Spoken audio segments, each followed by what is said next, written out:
Right, to try and give myself like a hands-on, um, more focused reference point for the geometric art style, I reinstalled this game called Grow Home, which I had on my PS4, because I knew that it had a low poly art style, but I wasn't entirely sure if it had like what I was looking for, which is this triangular type geometric art style. But luckily it did, and this is a really good reference point for me because about 95% of the game world is made up of these triangular geometric style.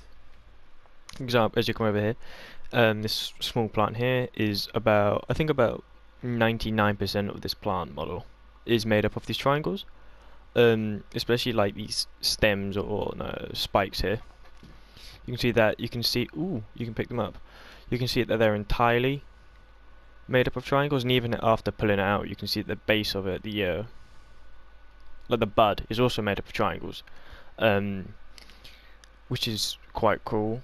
Um, but as you can see, as I run around it, as the light hits it, you can see like the different contrast between the shadows and the highlights. And if it didn't have any highlights or shadows, it would have no definition or contrast. It would just look completely solid, and you wouldn't be able to see the triangular effect of it, which is kind of the point.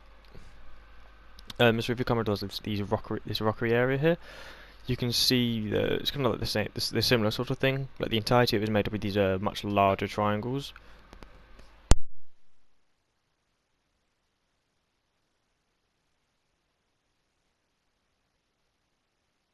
But you know that it's a rock because of the setting it's in.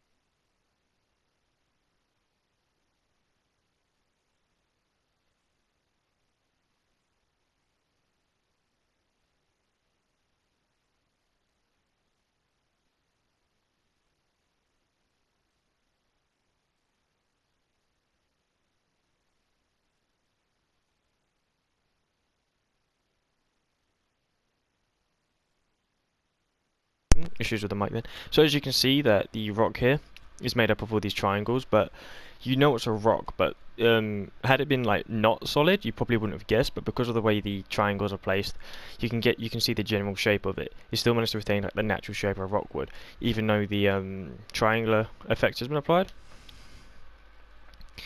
But that's all I can really say about this. Oh, I could say a bit more about this cactus here. As you can see from afar here, you can see that it's sticks out a bit more, like it's got more ridges to it because of the way the colours are working. So you can see like in the middle of the two sections, like around here, you can see that the darker bit adds the definition to separate them from each other. So it does look more like it's got more dimensions to it, as well as the highlights hitting the top. So this would be quite a good like reference point for me to use with the colours, any colours I use, and how I can apply like the highlights and the shadows and all that.